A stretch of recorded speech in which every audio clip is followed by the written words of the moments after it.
मनु शतरूपा ने ब्रह्मा जी से कहा कि कृपा करके बताओ कि हम सृष्टि का विस्तार कहां करें। पृथ्वी तो इस समय रसातल के जल में डूबी हुई है, पृथ्वी जब तक नहीं आएगी तो क्या किया जाएगा। तो ब्रह्मा जी को अचानक छींक आई और कहते हैं उनकी नाक में से एक छोटा सा कुछ प्रकट हुआ और वह जब बाहर निकल करके विशाल काय शरीर को प्राप्त हुआ और चतुर्भुज रूप में बराह का मुख लिए बराह अवतार प्रभु का जो है प्रकट हो गया। बोले बराह भगवान की जय। आप लोगों से रोज निवेदन करते हैं कि जयकारा धीरे से बोलना है, जोर से क्यों बोलते हैं आप लोग? बोले बराह भगवान की। हाँ, इसी तरह धीरे धीरे जयकारा बोलना है आपको। पता तो चलता रहे कि आप लोग बैठे हैं और अच्छे से सुन रहे हैं कथा।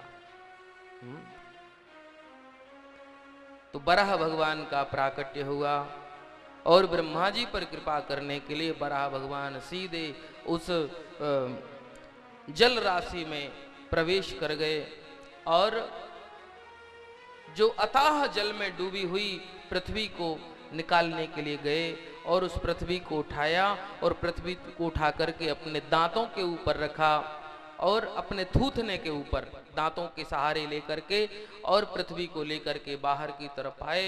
इधर ये हिरण्याक्ष बावला होकर के और सब जगह जो है दिग भ्रमण कर दसों दिशाओं में घूम रहा है।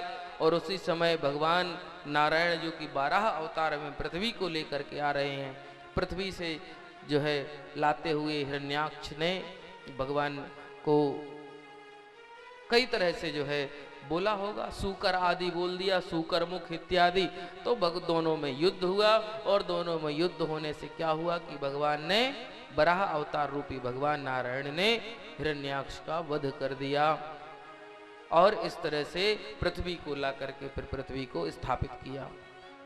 और महाराज आगे चल करके और हिरण्याक्ष का जब वध हो गया, पृथ्वी को स्थित किया गया, तो मनु और शतरूपा ने फिर पृथ्वी के ऊपर नाना प्रकार की सृष्टि का जो है 4 प्रकार की सृष्टि करी। यहाँ ब्रह्मा जी ने पृथ्वी के ऊपर अंडज, पिंडज, स्वेदज और जरायुज। अंडज माने अंडे से उत्पन्न होने वाली प्रकृति, बस 4 ही प्रकृति हैं यहाँ पर धरती के ऊपर। अंडज माने अंडे से उत्पन्न होने वाली, जो अंडे से उत्पन्न होते हैं। दूसरा पिंडज, जो पिंड से, अंडज माने पक्षी आदि, पिंडज मन जो मनुष्य आदि हैं, जो स्तनपान करके अपने शरीर को पोषण करते हैं, वो सब पिंडज हैं।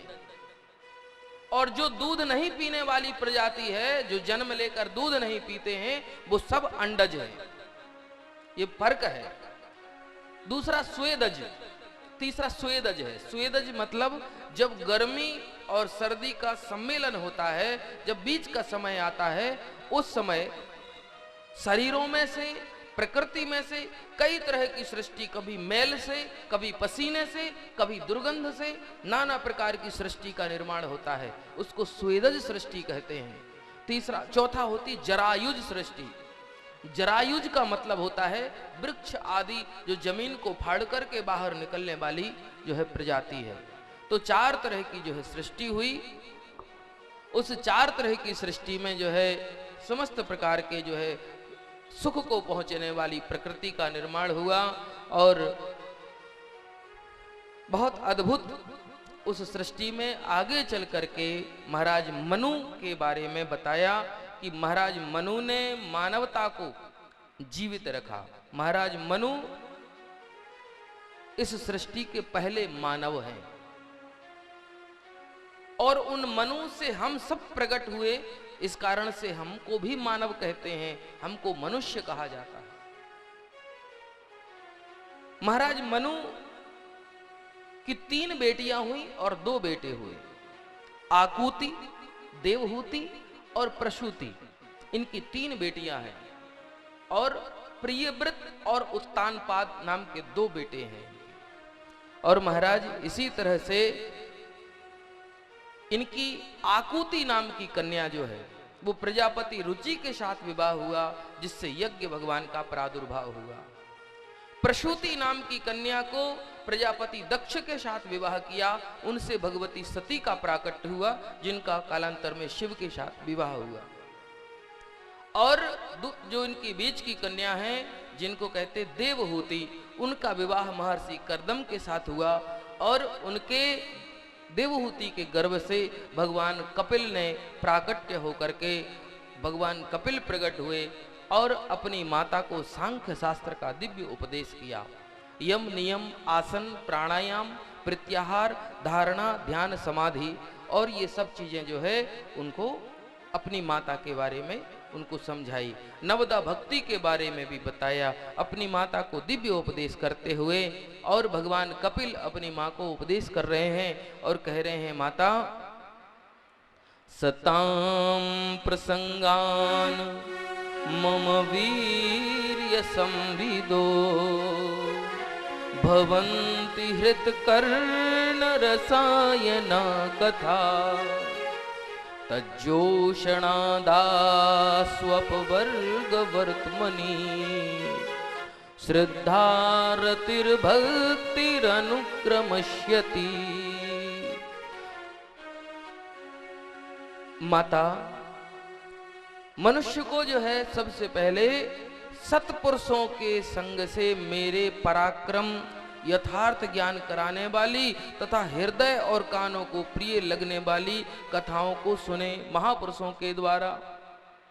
और जब मेरे बारे में वो कथाएं सुनी जाएंगी तब मुझसे प्रेम हो जाएगा, और जब मुझसे प्रेम हो जाएगा तो वह मेरी भक्ति को सहजता से कर पाएगा। हाँ? भक्ति का विकास भी वहीं से होगा, संतों का संग करने से। संतों का संग नहीं किया जाएगा तो फिर हम भगवान को भी नहीं समझ पाएंगे। भगवान को समझने के लिए संत की शरण में जाना अति अनिवार्य है।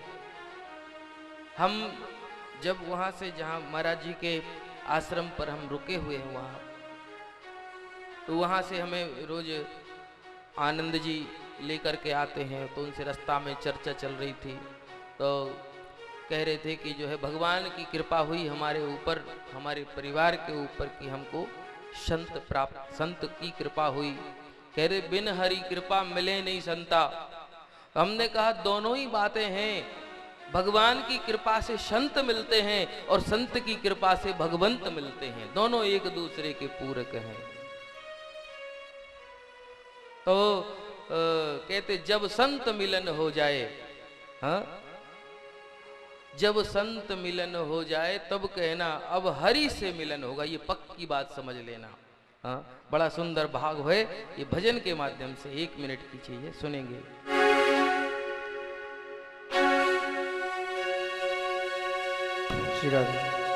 जब संत मिलन हो जाए, जब संत मिलन हो जाए, तेरी वाणी हरि गुण गाए, तेरी वाणी हरि गुण गाए। जब संत मिलन हो जाए, जब संत मिलन हो जाए, तेरी वाणी हरि गुण गाए, तेरी वाणी हरि गुण गाए। तब इतना समझ लेना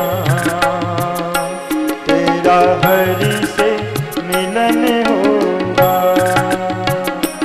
तब इतना समझ लेना तेरा हरि से मिलन होगा।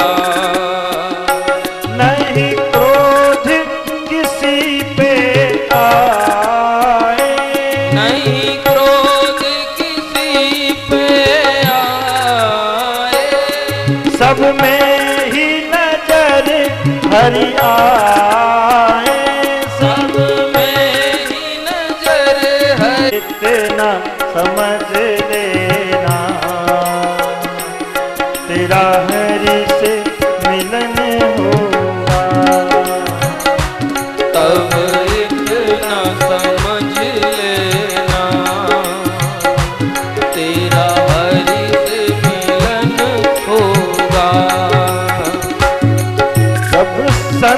मिलन होगा। तेरी वाणी हरि गुण गाए, तेरी वाणी हरि गुण गाए। तब इतना समझ लेना तेरा हरि से मिलन होगा। अब इतना समझ लेना अब हरि से मिलन होगा।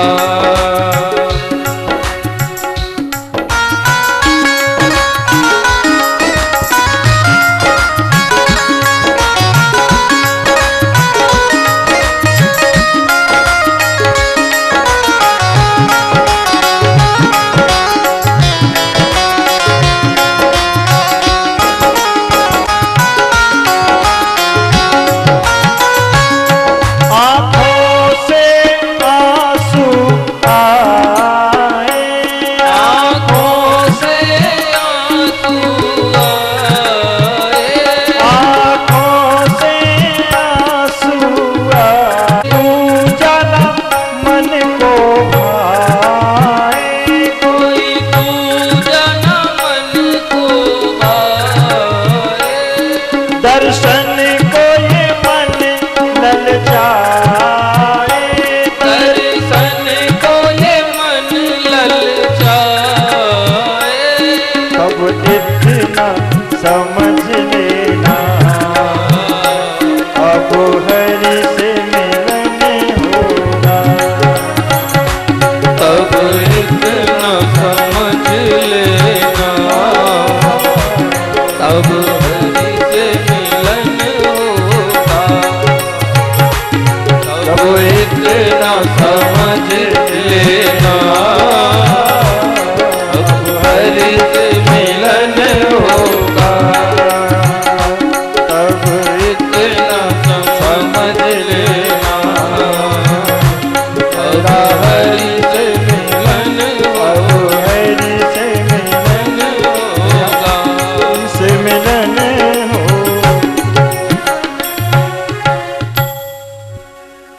संतों की कृपा से हरि मिलते हैं। भक्त ध्रुव के ऊपर कृपा हुई एक संत की। 5 महीने के प्रयास से ही मात्र और ध्रुव को भगवान की कृपा प्राप्त हो गई। कहते हैं आगे चल करके जो है सुखदेव स्वामी ने राजा परीक्षित को कथा सुनाई कि महाराज जो 3 बेटियां थीं, आकुति, देवहूति और प्रसूति, इनके वंश का वर्णन सुना। अब इनके दोनों बेटों का वर्णन सुनो। महाराज मनु के 2 बेटे हैं जिनका नाम है प्रियव्रत और उत्तानपाद। प्रियव्रत का मतलब होता है जिसका व्रत प्रिय हो, जिसका संकल्प दृढ़ हो, वह प्रियव्रत है। और जो अपना नाम, जो अपनी पद, जो अपनी प्रतिष्ठा को ऊंचा देखना चाहता हो, वो उत्तानपाद है। और महाराज यहां पर जो है श्री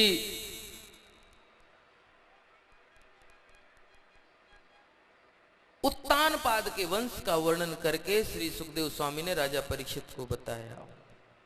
महाराज उत्तानपाद की 2 पत्नी है, एक का नाम है सुनीति और दूसरी का नाम है सुरुचि। सुनीति का मतलब होता है सुंदर नीति। सुष्ठुर नीति यशसा सुनीति, जो शास्त्र की नीति के अनुसार कार्य करे, जो सुंदर नीति के अनुसार कार्य करे, जो वेद की रीति के अनुसार काम करे, वो सुनीति है। और दूसरी का नाम है सुरुचि। सुरुचि का मतलब होता है सुष्ठुर रुचि, जिसकी सुंदर रुचि हो वह सुरुचि। तो शास्त्र की नीति पर चलने से जो फल प्राप्त होता है वह ध्रुव होता है, वह अटल होता है, वह पक्का होता है, वह सत्य होता है। लेकिन खुद की रुचि के अनुसार जो कार्य, जो फल मिलता है वह मन को अच्छा लगने वाला तो होता है, उत्तम होता है, पर उसका फल जो है, उसका अंत उत्तम। उत्तम का मतलब होता है उत माने ऊपर, तम माने अंधकार, पाप इत्यादि। तो जो तम की पाप की पराकाष्ठा है वो उत्तम कहलाती है। और ध्रुव का मतलब है अटल, अचल, तटस्थ, अडिग, वह है ध्रुव। तो महाराज सुनीति से ध्रुव का जन्म हुआ और सुरुचि से उत्तम का जन्म हुआ। सुरुचि के आते ही सुरुचि ने सुनीति को महल से बाहर करवा दिया। ध्रुव का लालन पालन झोपड़ियों में हुआ और जाकर के एक गांव में छोटी सी झोपड़ी में रहती थी सुनीति, वहीं पर उनका लालन पालन हुआ। ध्रुव जब 5 वर्ष के हो गए तो 5 वर्ष के ध्रुव को एक दिन खेलते हुए बच्चों ने पूछा, ध्रुव एक बात बताओ, तुम्हारे पिताजी तुम्हारे साथ नहीं रहते, कौन है तुम्हारे पिता? तो ध्रुव को भी पूरी तरह से नहीं पता था। ध्रुव अपने माँ के पास आया और माता के पास जाकर के कहा कि माँ बताओ ना मेरे पिता कौन है? ये सारे मित्र मुझको चिढ़ाते हैं, तुम्हारे पिता तुम्हारे साथ नहीं रहते। सबके पिता उनके लिए नाना प्रकार के उपहार लाते हैं, खिलौने लाते हैं, तुम्हारे पिता तुम्हें कभी कोई खिलौना नहीं लाते, तुम्हें कोई उपहार नहीं ला करके देते, तो तुम्हारे पिता कौन है? तो माता ने कहा बेटा तुम्हारे पिता इस देश के, इस भूमि के चक्रवर्ती सम्राट महाराज उत्तानपाद हैं। अब तो ध्रुव की खुशी का ठिकाना न रहा। 5 साल का ध्रुव अपने मित्रों के पास गया और जाकर के कहा, सुनो तुम जानते हो ना मेरे पिता राजा हैं, महाराज उत्तानपाद मेरे पिता हैं। तो बच्चों ने और चिढ़ाया, ध्रुव क्यों झूठ बोलते हो? अरे कोई नहीं मिला तुम्हें पिता बनाने के लिए, तुमने राजा को पिता बना दिया।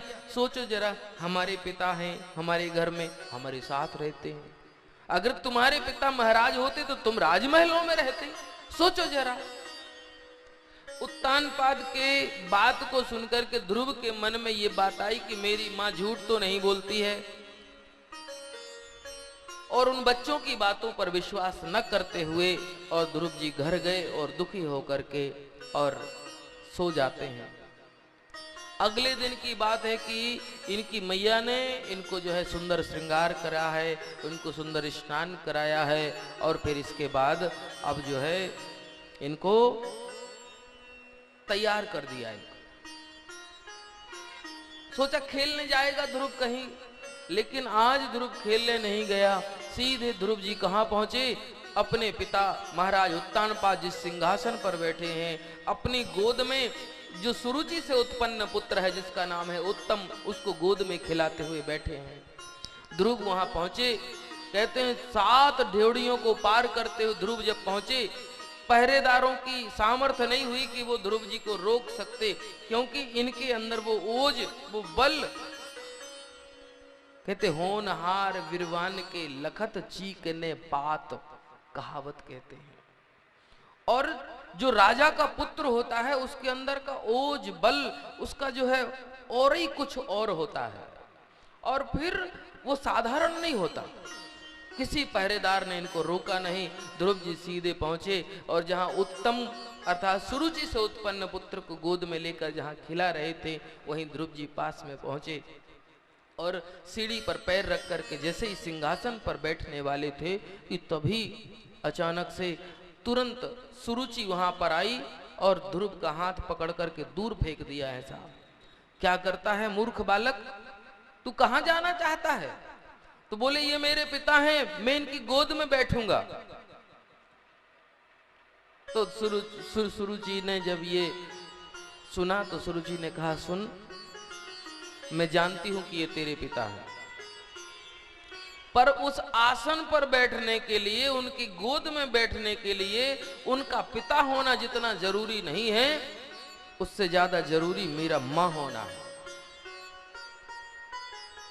तू उनका पुत्र है, उससे मुझे कोई तकलीफ नहीं, पर तेरी गलती यह है कि तूने मेरी कोख से जन्म नहीं लिया। और अगर तू वहां पर जाना चाहता है तो जा, निकल जा इस महल से अभी और जंगल में जाके भगवान की तपस्या करना, और जब भगवान तुझसे प्रसन्न हो जाएं तो तू भगवान से प्रार्थना करना कि हे प्रभु मुझे सुरुचि माता के गर्भ से जन्म मिल जाए, और जब तू मेरे गर्भ से जन्म लेगा तो तू प्रेम से वहां बैठना, मुझे कोई तकलीफ नहीं। इतना दुर्वचन जब ध्रुव को कहे तो एक नन्हे से बालक को जो है दुखी कर दिया आज। और इसने 2 अपराध किए आज सुरुचि ने। एक अपराध तो ये कि एक नन्हे से बच्चे का दिल दुखाया, और दूसरी बात अपने गर्भ को भगवान से भी बड़ा बता दिया कि इसके गर्भ में जाने के लिए भगवान की तपस्या करनी पड़ेगी, और भगवान जब प्रसन्न हो जाएंगे, जिसको भगवान ही मिल जाएंगे, वह फिर इसकी कोख में आने की बात सोचेगा भला। तो अपनी कोख को, अपने गर्भ को भगवान से भी बड़ा बताया। इससे महाराज आज ध्रुव जी अपने माँ के पास गए, मैया से लिपट करके रोने लगे। मैया को एक भी बात नहीं बताई कि मेरे साथ क्या हुआ, लेकिन महल में काम करने वाले जो कर्मचारी रहते हैं, दास दासियां होती हैं, उन सब ने आके सुनीति को बताया कि आज बालक ध्रुव का बड़ा अपमान किया सुरुचि ने।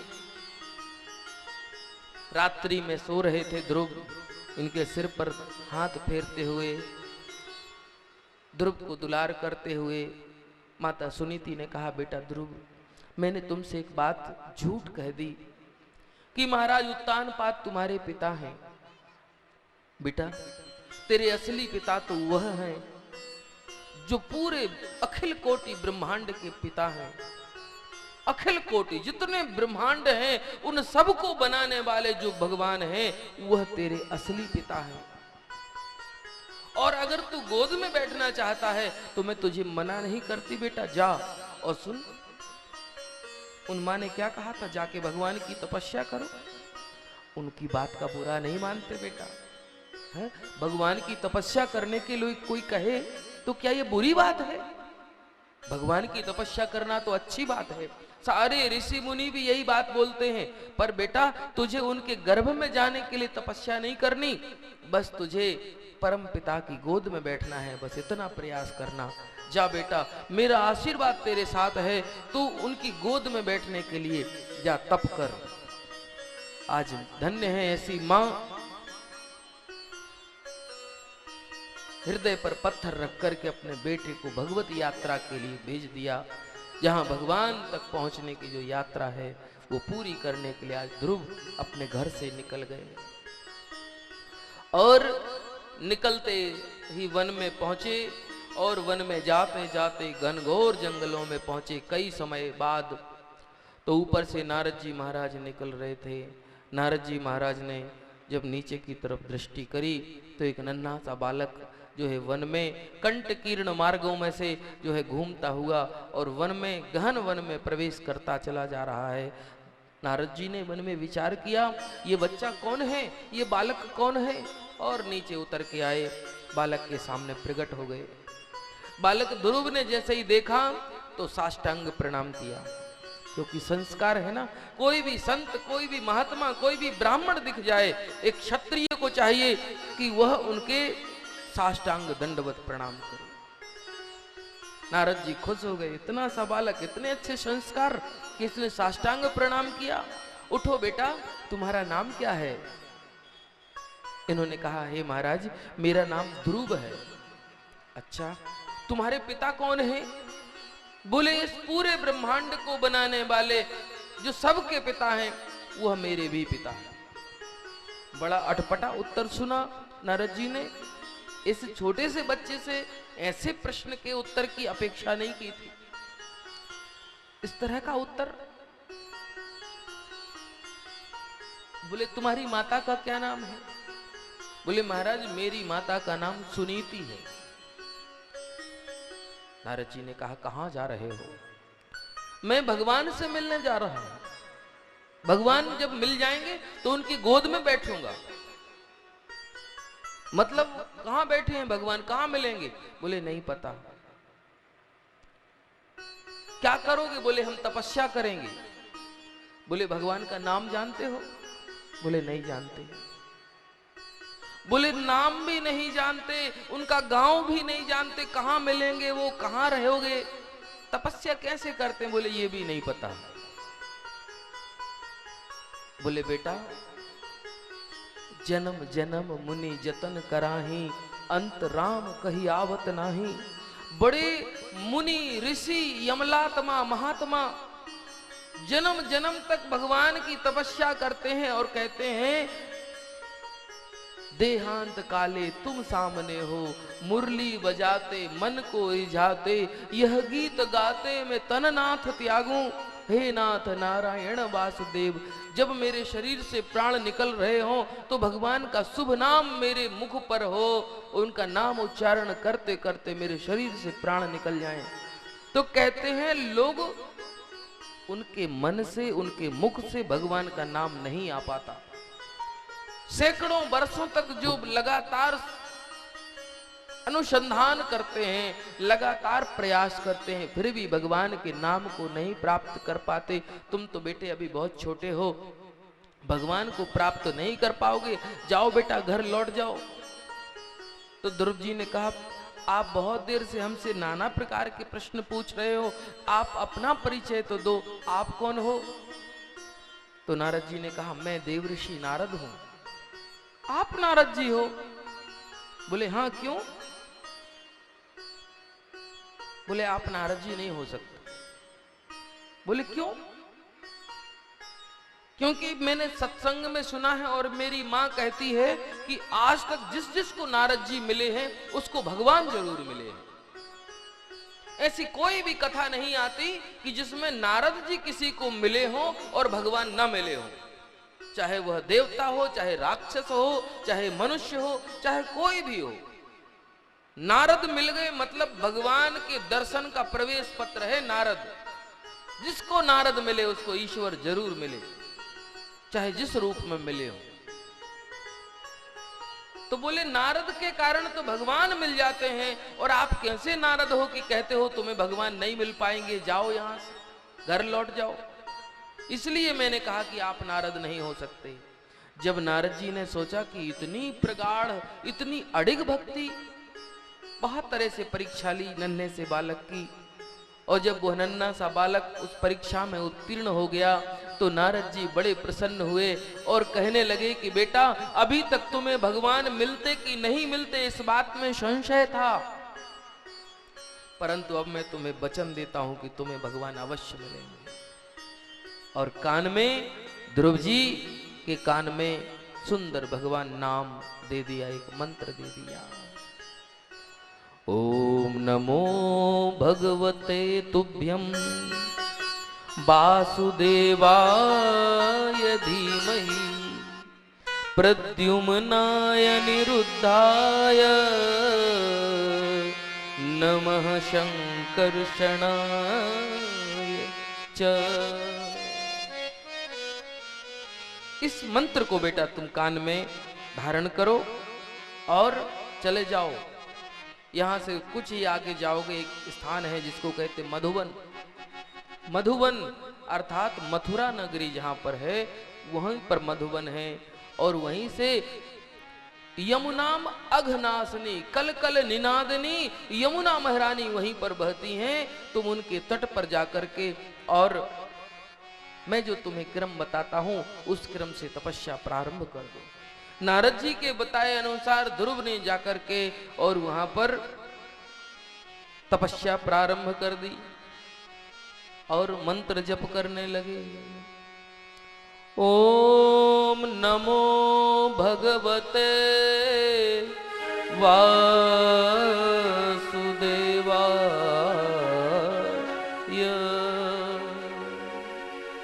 ओम नमो भगवते वासुदेवाय। ओम नमो भगवते वासुदेवाय। ओम नमो भगवते वासुदेवाय। ओम नमो भगवते वासुदेवाय। ओम नमो भगवते वासुदेवाय। ओम नमो भगवते वासुदेवाय। ओम नमो भगवते वासुदेवाय। ओम नमो भगवते वासुदेवाय। ओम नमो भगवते वासुदेवाय। ओम नमो भगवते वासुदेवाय। ओम नमो भगवते वासुदेवाय। ओम नमो भगवते भगवते वासुदेवाय। ओम नमो भगवते वासुदेवाय। ओम नमो भगवते वासुदेवाय। नमो भगवते वासुदेवाय।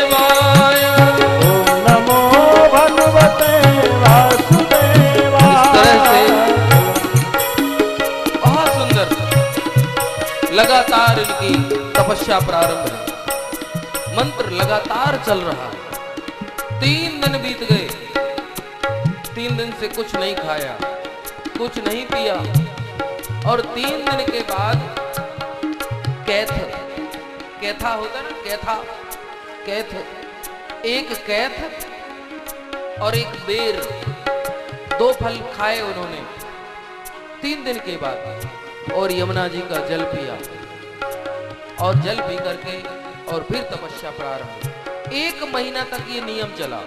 1 महीने में क्या करते हैं? 3 दिन का व्रत करते हैं, उपवास, और 3 दिन के उपवास के बाद एक कैथ खाते हैं और बेर खाते हैं और जल पी लेते हैं। फिर धीरे धीरे धीरे दूसरा महीना प्रारंभ हुआ, और दूसरे महीने में इन्होंने अब कैथ और बेर खाना छोड़ दिया। 6 दिन का व्रत किया, और 6 दिन के बाद थोड़े सूखे पत्ते खाए, और सूखे पत्ते खाकर यमुना जल पी लिया। तीसरा महीना प्रारंभ हुआ, और तीसरे महीने में इन्होंने 9 दिन का व्रत उपवास किया, और 9 दिन के बाद जल पिया, और इस तरह से तीसरा महीना बिताया। और चौथे महीने में इन्होंने श्वास को जीत लिया है। अब जल नहीं पीते, 12 दिन में एक बार श्वास लेते हैं।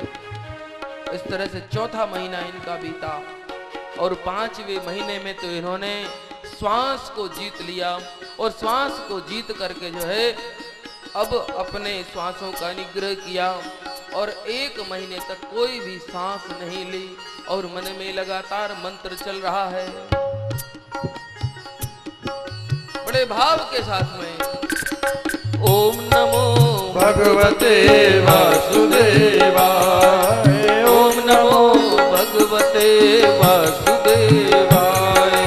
ओम नमो भगवते वासुदेवाय। ओम नमो भगवते वासुदेवाय। ओम नमो भगवते वासुदेवाय। ओम नमो वासुदेवाय। ओम नमो भगवते वासुदेवाय। ओम नमो भगवते वासुदेवाय। ओम नमो भगवते वासुदेवाय। ओम नमो भगवते वासुदेवाय। ओम नमो भगवते वासुदेवाय। ओम नमो भगवते वासुदेवाय। ओम नमो भगवते वासुदेवाय।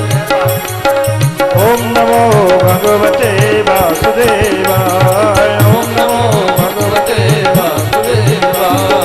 ओम नमो भगवते वासुदेवाय। ओम नमो भगवते वासुदेवाय। ओम नमो भगवते वासुदेवाय। ओम नमो भगवते वासुदेवाय।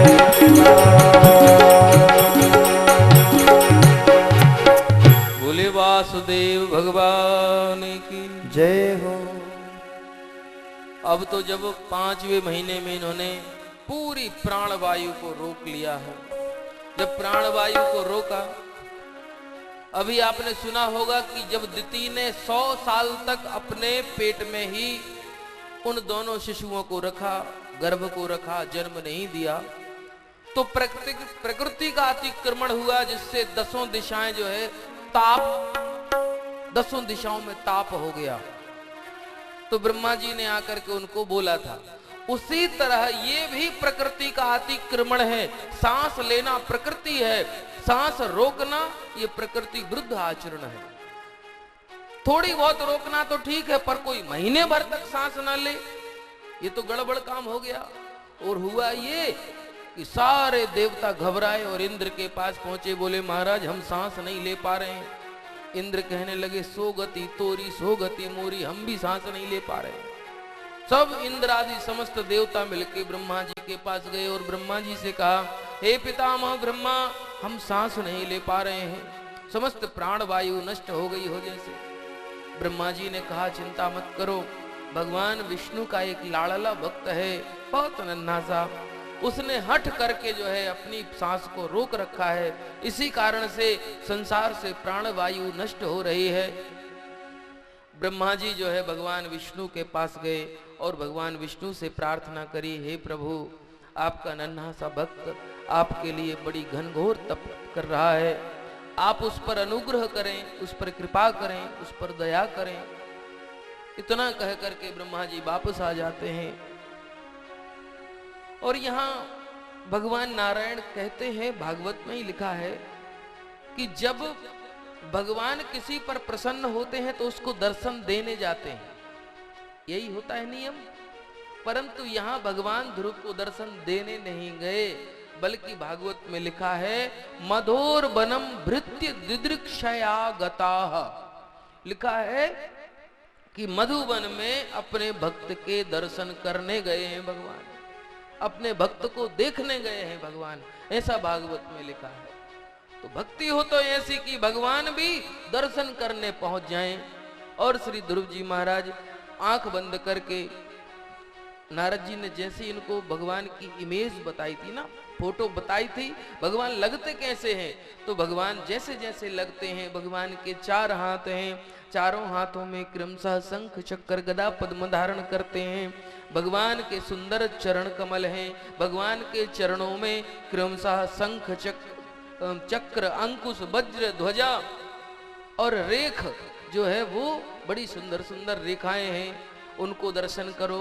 और फिर उनके संपूर्ण शरीर का दर्शन करो, और फिर उनका जो मुखारविंद है, उनकी मधुर मधुर जो मुस्कान है, वो उनकी मुस्कान ऐसी है कि बड़े से बड़े शोक के सागर को पल भर में सुखा देने वाली उनकी जो है मुस्कान है। ऐसी भगवान की दिव्य छवि को ध्यान करो। तो ध्रुव जी उसी छवि का ध्यान कर रहे हैं और मुस्कुराते हुए भगवान की उस छवि के ध्यान में मग्न है श्री ध्रुव जी महाराज, और भगवान सामने खड़े हुए हैं। उसी रूप में भगवान सामने खड़े हैं और उसी रूप का ध्रुव अंतःकरण में ध्यान कर रहे हैं। भगवान ने सोचा, इतनी देर से मैं इसके सामने खड़ा हूं और ये जो है ना, ये ध्रुव देखता ही नहीं मुझको। भगवान ने सोचा, अच्छा मेरे इसी रूप का ध्यान तो वो अंदर कर रहा है, क्यों देखेगा। और भगवान ने क्या किया कि जो है अपनी योग माया से ध्रुव के अंदर जो भगवान की झांकी थी उसको खींच लिया, और जैसे ही भगवान की वो छवि अदृश्य हुई ध्रुव जी के हृदय से, ध्रुव जी छटपटा करके ध्रुव जी ने नेत्र खोले, और जैसे ही नेत्र खोले तो सामने प्रभु का दर्शन पाया। और जैसे ही भगवान को देखा ध्रुव ने, तो बस देखते तो देखते ही रह गए, न कुछ कह सके न कुछ बोल सके, बस देख रहे हैं तो देखते ही जा रहे हैं। आकाश में देवता लोग पुष्प वृष्टि कर रहे हैं, बाहर ध्रुव के भाग्य कि भगवान कृपा करने के लिए कृपा सागर जिनके सामने खड़े हैं। अब ध्रुव जी सीधे भगवान को देखते जा रहे हैं, भगवान ध्रुव को देख रहे हैं, ध्रुव भगवान को देख रहे हैं, दोनों एक दूसरे को अपलक दृष्टि से, अपलक निर्निमेष नयनों से अपने नयनाभिराम की झांकी को निहार रहे हैं ध्रुव जी, निर्निमेष नयनों से। यह देख करके भगवान को हंसी आ गई। भगवान को हंसता देखा ध्रुव ने, तो ध्रुव भी हंसने लगे। बोले भगवान क्यों हंसे? बोले भगवान इसलिए हंसे कि कोई और भक्त होता ना, तो अभी तक जब तपस्या करने भक्त जाते हैं ना, तो पहले वो लिस्ट बना लेते वरदान की कि हमें सामग्री क्या क्या चाहिए, और जैसे ही भगवान ने दर्शन दिया तुरंत जेब में से वो लिस्ट निकाली, लंबी सी लिस्ट, और लंबी सी लिस्ट लेकर के वो पढ़ने लग जाते, भगवान हमें ये भी दे दो, हमें ये भी दे दो। बोले कोई और भक्त होता ना, तो अभी लिस्ट रख देता मेरे सामने वरदानों की कि मुझे ये चाहिए, पर ये कैसा बावला भक्त है, कुछ मांगता ही नहीं है। तो बोले ध्रुव क्यों हंसे? बोले ध्रुव इसलिए हंसे होंगे कि ध्रुव कहते होंगे प्रभु कुछ हमें मांगना आता ही नहीं है, तो हम कैसे मांगे। इसलिए ध्रुव जी भी भगवान को देख के हंस पड़े। तो बोले भगवान ने मन में विचार किया कि ये कुछ बोलना तो चाहता है पर बोल नहीं पा रहा है। तो भगवान श्री हरि ने अपने पांचजन्य शंख जो उनके हाथ में रहता है शंख, वह शंख वेदमय है और उस शंख को ध्रुव जी के गाल से स्पर्श करा दिया। सतम विवक्षन्त मतद्विदं हरे ज्ञात्वस्य सर्वस्य च हृद्यवस्थिता कृतांजलि ब्रह्ममयेन कंबुना पस्पर्शवालं कृपया कपोले। गाल में स्पर्श किया और जैसे ही शंख स्पर्श किया तो शंख के स्पर्श करते ही समस्त प्रकार की विद्या, समस्त प्रकार का ज्ञान, वेद शास्त्र उपनिषद पुराण सब ध्रुव जी के अंतः में स्थित हो गए। अब ऐसी कोई साहित्य नहीं, ऐसी कोई विद्या नहीं, ऐसा कोई ज्ञान नहीं जो ध्रुव जी के लिए न आता हो। ये भगवान की प्रत्यक्ष कृपा है।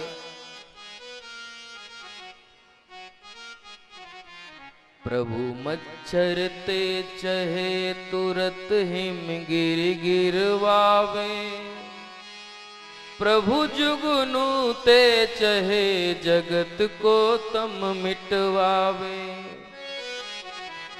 प्रभु सफरी ते चहे सकल समुद्र सुखावे ओ प्रभु गूंगे ते चहे वेद चारहु बुलवावे। भगवान की कृपा मूकम करोति वाचालम पंगुम लंघ्यते गिरिम यत् कृपा तमहं वंदे परमानंदमाद। मूक होई बाचाल पंगु चढ़ई गिरवर गहन जासु कृपा सुदया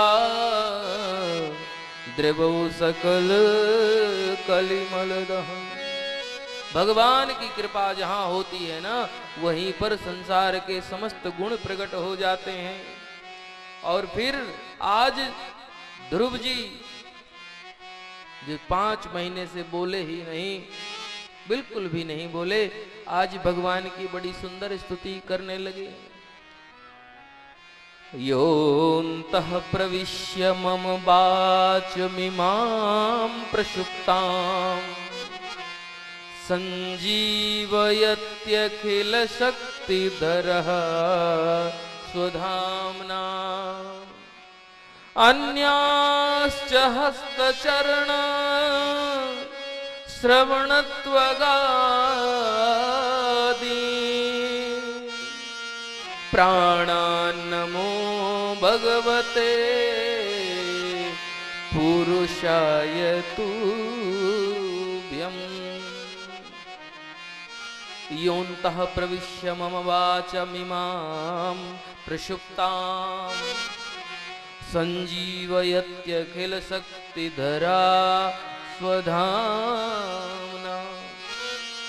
भगवान मेरी वाणी तो सोई हुई थी। योऽन्तः प्रविश्य मम वाचमिमां प्रसुप्तां, आपने मेरी सोई हुई वाणी में प्रवेश किया, इस कारण से मेरी वाणी बोलने योग्य हो पाई है। ध्यान देना आप लोग ध्रुव जी के शब्दों पे। मेरी वाणी तो सोई थी, अर्थात वो कुछ नहीं जानती थी, पर आप उस वाणी में प्रवेश कर गए इसलिए वह बोलने योग्य हो गई।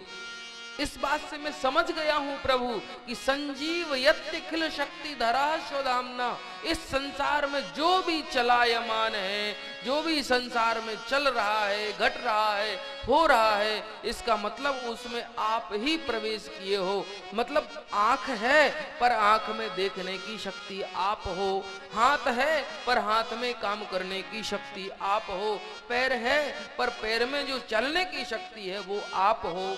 अर्थात हाथ, चरण, श्रवण और शरीर की जो अन्य इंद्रियां हैं वो सब इसीलिए काम कर पाती हैं क्योंकि आप उसमें शक्ति बन करके प्रवेश कर पाते हो। प्राणान्नमो भगवते पुरुषाय तुभ्यम। हे प्रभु, हम आपको प्रणाम करते हैं। भगवान, आप सर्वशक्ति संपन्न हैं। नाना प्रकार से स्तुति करते हुए ध्रुव जी ने एक बात और कही, प्रभु, एक तो आपको कोई जान नहीं पाता है और जो आपको जान लेता है वो आपके ही जैसा हो जाता है। जो जानहूं प्रभु, जो जानहि प्रभु, देव जनाई जो जानहि ते देव जनाई। जानत तुम्हें है जाई, जानत तुम्हें है जाई। कहाँ लग नाम बढ़ाई, कहाँ लग नाम बढ़ाई। राम न सकाए नाम गुण गाई, राम न सकाए राम गुण गाई।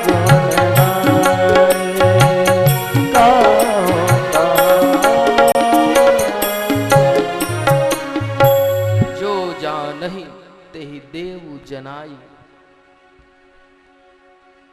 जिसको आप चाहो उसको आप ये ज्ञान दे सकते हो, उसको आप दिख सकते हो, वो आपके बारे में जान सकता है। और प्रभु जो आपके बारे में जान लेता है वो आपके ही जैसा हो जाता है।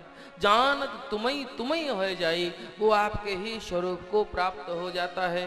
तो इस तरह से जो है भगवान की ध्रुव जी ने बहुत सुंदर सुंदर जो है स्तुति करी है। और भगवान आज इन पर प्रसन्न हो जाते हैं और ध्रुव जी से कहा, ध्रुव जी वरदान मांगो, क्या चाहते हो? तो ध्रुव जी ने कहा, प्रभु, यद्यपि जब मैं तपस्या करने के लिए आया था तो बहुत सारी बातें थी मेरे मन में, गिलानी थी मन में और प्रतिशोध था मन में। अपनी विमाता के द्वारा कहे हुए जो है कठोर वचन थे मेरे मन में। लेकिन प्रभु, मैं जहां तक समझता हूं कि वो लोग मूर्ख होते हैं जो आपको मिलने के बाद, आपके मिलने के बाद संसार की अन्य वस्तुओं की याचना करते हैं। हे प्रभु, मुझे आप मिल गए, अब मुझे किसी वस्तु की कामना नहीं रही, मुझे सब कुछ प्राप्त हो गया है। और भगवान, आप बड़े दयालु हो। नाना प्रकार से जो है ध्रुव जी ने जब ये कहा तो भगवान ने वरदान दिया कि बेटा, ध्रुव के न चाहने पर भी 36,000 वर्ष के शासन का ध्रुव जी के लिए भगवान ने वरदान दिया कि 36,000 वर्ष तक तुमको शासन करना है। उसके बाद इस संसार को त्याग करके तुम्हें उत्तर दिशा में जो है एक बहुत सुंदर स्थान है, भूतो न भविष्यति, जो पहले भी किसी के पास नहीं हुआ और भविष्य में भी किसी के पास नहीं होगा, ऐसा दिव्य और सुंदर स्थान में तुम्हें प्रदान करता हूं। उसका नाम ही होगा ध्रुव लोक। आज भी ध्रुव तारा उत्तर दिशा की ओर हमको दर्शन देते हैं, दिखाई देता है। सबसे चमकता हुआ तारा वही ध्रुव जी महाराज जो है हमको दर्शन देते हैं, ध्रुव लोक है वो। तो ध्रुव जी महाराज का जो है दिव्य यहाँ पर चरित्र हमको श्रवण करने को मिला। और महाराज कालांतर में ध्रुव जी महाराज वापस अपने नगर में आए हैं। महाराज उत्तानपाद, माता सुनीति, सुरुचि ने दिव्य स्वागत किया। श्री ध्रुव जी ने माता सुरुचि को सबसे पहले जाकर प्रणाम किया कि माता, अगर आपने हमें ऐसे शब्द ना कहे होते तो मैं शायद भगवान के पास कभी ना जाता। आपकी ही कृपा से मुझको भगवत प्राप्ति हुई। और फिर धीरे समय बीता, ध्रुव जी बड़े हुए, ध्रुव का राज्य तिलक किया महाराज उत्तानपाद ने, और उत्तानपाद वन में तपस्या करने चले गए। और श्री ध्रुव जी ने समस्त प्रकार से जो है राज्य का संचालन किया। इनका विवाह हुआ और इनकी पत्नी भ्रमी और इला 2 पत्नियां थीं। इनके 3 पुत्र हुए। इनके 3 पुत्रों में कल्प, बत्सर और उत्कल, इस तरह से इनके 3 पुत्र हुए। और 36,000 वर्ष का पूरा शासन करने के बाद ध्रुव जी महाराज का जब समय पूरा हुआ तो भगवान के धाम से एक दिव्य विमान आया और विमान 4 पार्षदों से युक्त था। 4 पार्षद जो है ध्रुव जी को हाथ जोड़ करके विनम्रता से विमान में बैठने का आग्रह करते हैं। ध्रुव जी महाराज जैसे ही विमान में जाने लगे तभी काली काली देवी वहां पर आ गई। रुक जाओ रुक जाओ। ध्रुव जी ठहर गए। कहा देवी जी आपका परिचय? उन्होंने कहा मैं मृत्यु हूँ, मुझे स्वीकार किए बिना कोई धरती से नहीं जा सकता। बोले अच्छा ऐसा है तो इधर आओ, जरा सिर झुकाओ नीचे। मृत्यु नीचे झुक करके बैठ जाती है। ध्रुव जी मृत्यु के सिर पर पैर रख करके और जो है विमान में बैठ जाते हैं। कहते हैं मृत्योर मूर्धनि पदम दत्वा, मृत्यु के सिर पर पैर रख करके ध्रुव जी और उस अद्भुत लोक की तरफ जो है प्रस्थान कर जाते हैं। इस तरह से ध्रुव जी का जो है ध्रुव जी अपने धाम की तरफ जाते हैं। तो कृपा ठाकुर जी की 5 महीने में भी हो जाती है और 5 जन्म में भी नहीं हो पाती और 5 पल में भी हो जाती है। बशर्ते हमारा विश्वास कितना है उनको प्राप्त करने के लिए ये महत्व रखता है। जितना प्रगाढ़ आपका विश्वास होगा उतने जल्दी आपको हरि की कृपा प्राप्त हो जाएगी, हरि की दया प्राप्त हो जाएगी। अवस्था मूल नहीं रखती कि हमारी अवस्था कितनी है। अवस्था भले ही कितनी बड़ी हो लेकिन मन में मजबूती नहीं है तो भगवान उतने ही दूर हैं। और अगर मन में मजबूती है, श्रद्धा और प्रेम में भर करके हम पुकारते हैं तो भगवान अगले ही क्षण हमें अपने सामने प्रतीत होते हैं। भगवान कहीं दुनिया में क्यों ढूंढे रे बंदे, मैं तो तेरे पास में। मैं भगवान जैसे कल गुरुदेव के पास बैठे थे हम प्रातः काल, तो गुरुदेव जो है हमको सुंदर एक बात बता रहे थे कि एक कस्तूरी मृग होता है और कस्तूरी मृग की नाभि में कस्तूरी नाम का पदार्थ होता है और कस्तूरी की गंध जब उस हिरण को प्राप्त होती है तो वो हिरण जो है उस कस्तूरी की खोज में वन में भटकने लगता है। वो कहता है कि मैं खाऊंगा पीऊंगा नहीं जब तक मुझे ये कस्तूरी प्राप्त नहीं हो जाएगी, और बस उसी को प्राप्त करने के लिए वह पूरे वन में भटकता रहता है और बिना खाए पिए वह कमजोर हो जाता है और कोई भी शिकारी आता है और फिर उसको सहजता से मार देता है, क्योंकि उसको पता ही नहीं होता कि उसके नाभि प्रदेश में जो है कस्तूरी नाम का पदार्थ है। तो उसके अत्यंत निकट होते हुए भी वो उसको पहचान नहीं पाता। तो हमें आवश्यकता है किसी संत की कि जिसके शरण में आने के बाद हमें ऐसा प्रतीत हो जाए कि अब हरि हमसे दूर नहीं है। ऐसे पूज्य महाराज श्री की हम पर, हमारे लोगों के ऊपर, हमारे क्षेत्र के ऊपर अपार कृपा है। ऐसे संत महानुभाव कहते हैं जब मिल गए तो हरि भी हमसे प्रसन्न हो गए। और संत में और भगवंत में फिर अंतर नहीं समझना चाहिए। संत और भगवंत एक समान, तो उनकी कृपा से भगवंत भी अति शीघ्र मिल जाएंगे। आज 5वां दिवस, आज 3रा दिवस संपन्न हो गया। 5 बज गए, 5 बजने से 5वां समझ में आया।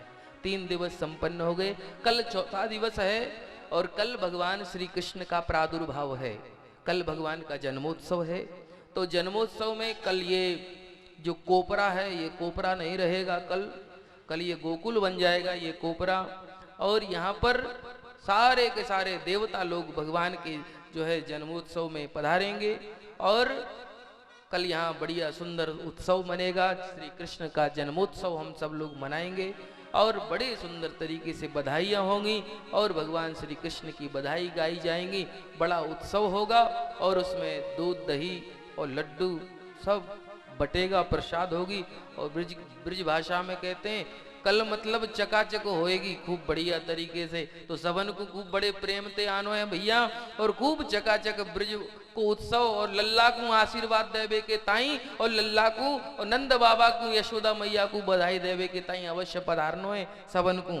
तो ये राय परिवार की तरफ से आप सबको परिवार इष्ट मित्रों के सहित आमंत्रण है कि आप सब लोग अधिक से अधिक मात्रा में पधारें, खुद भी आए, फोन करके लोगों को भी बताएं कि आप भी कथा में पधारिए। और बड़ा सुंदर अद्भुत प्रसंग यहाँ पर कल की कथा में होने वाला है। कल की कथाओं में क्रमशः प्रहलाद चरित्र, वामन अवतार और नरसिंह अवतार और फिर समुद्र मंथन आदि की कथा होते हुए भगवान श्री राम जी का अवतार और फिर भगवान श्री कृष्ण जी का अवतार, इतने अवतार कल की कथा में होंगे। तो कल की कथा विशिष्ट कथा कहलाती है। तो आप सब लोग अधिक से अधिक संख्या में पधारें, भगवान नाम संकीर्तन करते हुए अभी कथा का विश्राम करते हैं। 2 मिनट भगवान नाम संकीर्तन, उसके बाद आरती। बोले भक्तवत्सल भगवान की जय, भागवत भगवान की जय। राधे राधे गोविंद गोविंद राधे, राधे राधे गोविंद गोविंद राधे, भज राधे राधे गोविंद गोविंद राधे, राधे राधे गोविंद गोविंद राधे, गोविंद राधे गोपाल राधे, गोविंद राधे गोपाल राधे, गोविंद राधे गोपाल राधे, गोविंद राधे गोपाल राधे, राधे राधे गोविंद गोविंद राधे, राधे राधे गोविंद गोविंद राधे, गोविंद राधे गोपाल राधे, गोविंद राधे गोपाल राधे, गोविंद राधे गोपाल राधे, गोविंद राधे गोपाल राधे, राधे गोपाल राधे,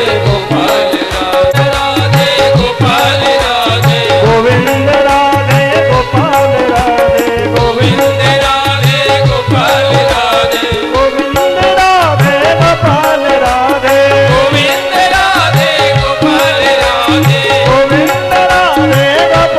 राधे, गोविंद राधे गोपाल राधे, राधे राधे गोविंद गोविंद राधे, राधे राधे गोविंद गोविंद राधे, राधे राधे गोविंद गोविंद राधे, राधे राधे गोविंद गोविंद राधे,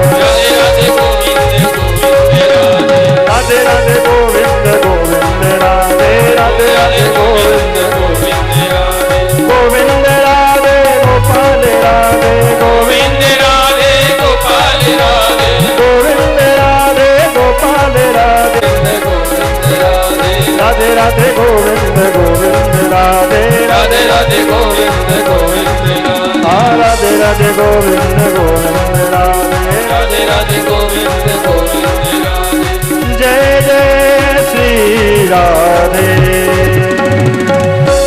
ज्वालामालिन्यै नमः, रत्नेश्वर्यै नमः। ओम यदग्गं हविः प्रजननं मे अस्तु दशवीरगं सर्वकळगं स्वस्ते आत्मसनि प्रजासनि पशुसनि लोकसन्न भयसनिः अग्निः प्रजां मे करोद्वन्नं पयूरीतु अस्मासु धत्ता। आरती कुंज बिहारी की, श्री गिरधर कृष्ण मुरारी की, आरती कुंज बिहारी की, श्री गिरधर कृष्ण मुरारी की, आरती कुंज बिहारी की, श्री गिरधर कृष्ण मुरारी की, आरती कुंज बिहारी की, गिरधर कृष्ण मुरारी की।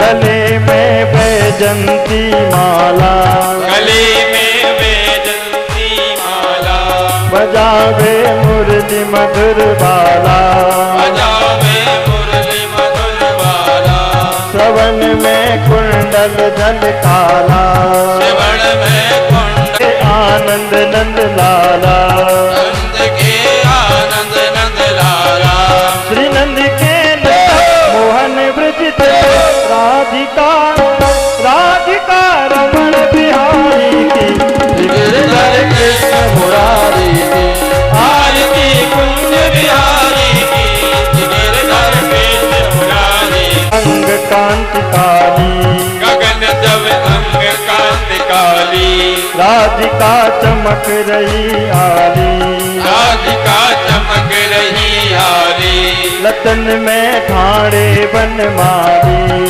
लतन में ठाणे बनमाली ब्रह्मर्षि अलग सूरी तिलक चंद्र सी झलक ललित छवि श्यामा श्यामा प्यारी की गिरधर कृष्ण मुरारी की आरती कृष्ण मुरारी की गिरधर कृष्ण मुरारी को दर्शे गगन सो सुमन रास बरसे गगन सो सुमन रास वर्षे बजे मूर्छंग मधुर मृदंग ग्वालिनी संग अतुल रच गोप कुमारी की जय हो। गिरधर कृष्ण मुरारी की आरती कुंज बिहारी की गिरधर कृष्ण मुरारी की चरण सो प्रगति ही गंगा चरण सो प्रगटे ही गंगा सुकल मल नासिनी श्री गंगा सुकल मल नाशन श्री गंगा सकल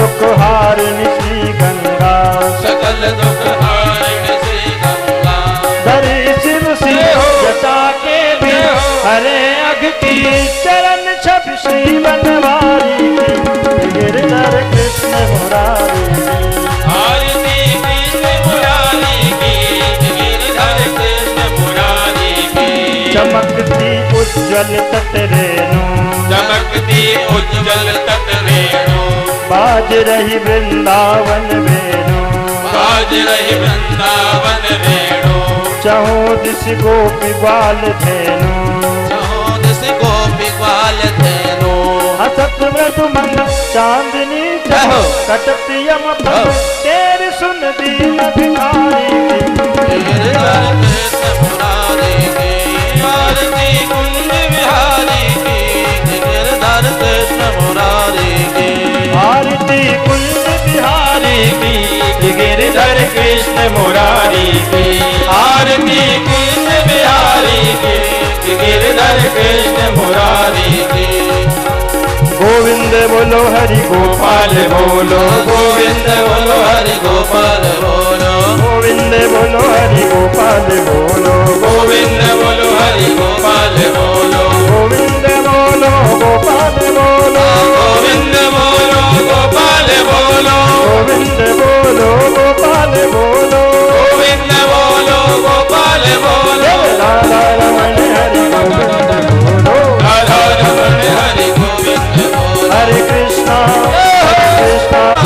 हरे राम राम राम हरे हरे त्वमेव माता च पिता त्वमेव त्वमेव बन्धु च सखा त्वमेव त्वमेव वेद्यं त्वमेव त्वमेव सर्वं मम देव देव त्वमेव सर्वं मम देव देव मम देव देव कदली गर्भशम्भूतं कर्पूरं च प्रदीपदम् आरार्तिग्महं कुर्मे पश्चिमे वरदो भव जलेनमृतीकरणं पुष्पै देवाभिवन्दनम् मन्त्रवतो एकदन्ताय विद्महे वक्रतुण्डाय धीमहि तन्नो दन्ती प्रचोदयात् ॐ कात्यायन्यै च विद्महे कन्याकुमार्यै च धीमहि तन्नो दुर्गी प्रचोदयात्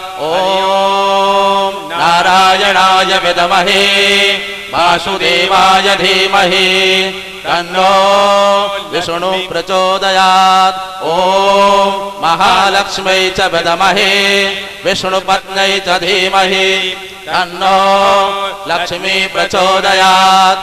ॐ तत्पुरुषाय विद्महे यशोदावल्लभाय धीमहि तन्नो कृष्णः प्रचोदयात्। ॐ तत्पुरुषाय विद्महे महादेवाय धीमहि तन्नो रुद्रः प्रचोदयात्। ॐ दाशरथात्मजाय विद्महे सीतावल्लभाय धीमहि तन्नो रामः प्रचोदयात्। ॐ जनकात्मजायै च विद्महे रामः प्रियायै च धीमहि तन्नो सीता प्रचोदयात्। मृत्युञ्जय महारुद्रो त्राहि मां शरणागतं जन्म मृत्यो जरा रोगै पीडितं कर्मबन्धनैः नाना सुगन्ध पुष्पाणि यथा कालोद्भवानि च पुष्पाञ्जलिर्मया दत्तं ग्रहाण परमेश्वरः सांगाय सपरिवाराय सयुधाय सशक्तिकाय सवाहनाय एतत् कर्म प्रधान पुराण पुरुषोत्तमाय नमः मंत्र पुष्पांजलिं समर्पयामि। बोली भागवत महापुराण की जय हो। बोली भागवत महापुराण की जय।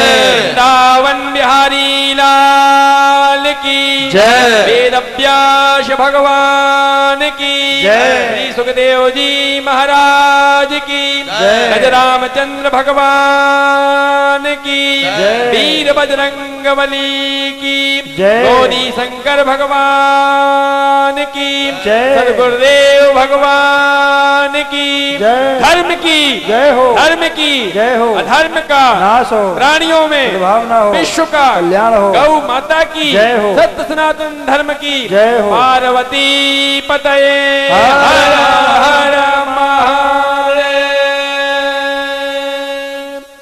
जय जय श्री राधे। जय जय श्री राधे। जय जय श्री राधे। मेरी दयामयी राधे ओ करुणामयी कृपामयी मेरी दयामयी